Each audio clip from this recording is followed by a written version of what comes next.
আসসালামু আলাইকুম। আমি রেবেকা সুলতানা চলে আসলাম আপনাদের মাঝে নতুন আরেকটি লাইফস্টাইল ব্লগ নিয়ে। আজকে আসরের পর থেকে ভিডিওটা শুরু করেছি। আসরের পর থেকে আমি রান্না করব রাত্রের জন্য।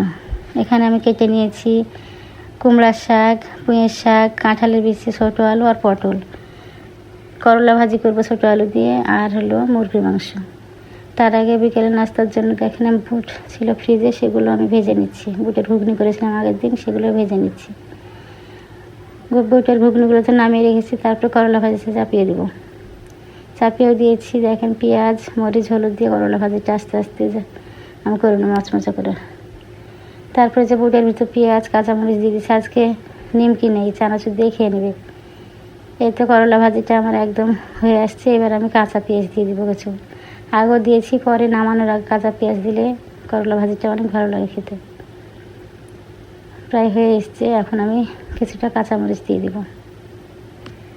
কাঁচামরিচ দিয়ে একটু নাড়াচাড়া করে আবার ঢেকে দিব, যেন পেঁয়াজটা নরম হয়।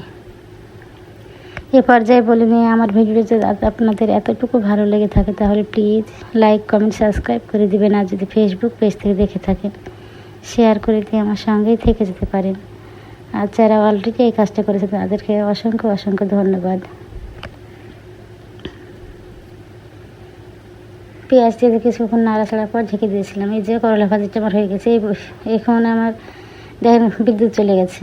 মোবাইল আর আলোতে আমি ভিডিওটা করে নিচ্ছি, যেহেতু রান্না করছি আর এত গরম। এদিকে মশলাটা সুন্দরভাবে কষিয়ে নিয়েছি। আমি সবজিটা রান্না করবো, সেজন্য সবজিটা একটু গায়ে মাখা করে রাখবো, ঝোল ঝোল। যেহেতু কাঁঠালের বিচি দিয়েছি, একদম শুকিয়ে ফেলে ভালো লাগবে না খেতে। এই যে কষিয়ে নিচ্ছি সুন্দর করে, কাঁচামরিচও দিয়ে দিয়েছি। কড়াই দেওয়ার পর নাড়া যাচ্ছিল না, সেজন্য ঢেকে দিয়েছিলাম। একটু কমে এসছে, এবার নাড়াচাড়া যাচ্ছে। এবার অনেকক্ষণ ধরে কষিয়ে নেব। টাটকা সবজি এত সুন্দর হয়েছিল খেতে। ছাদ থেকে তুলে নিয়ে এসেছিলাম, সেগুলো রান্না করে নিচ্ছি। এই যে সুন্দরভাবে কষানো হয়েছে, আরও কষাতে হবে। পানি আছে একদম। তরকারি থেকে যখন তেল ছেড়ে আসবে তখন আমি পানি দিব।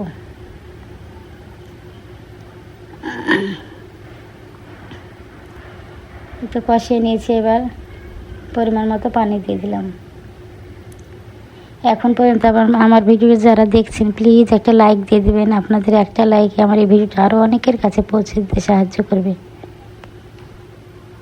এই তো আমার সবজিটাও রান্না হয়ে গেছে। এদিকে আমি মাংসতে আলু দেওয়ার জন্য আলুটাও ভেজে রেখেছি।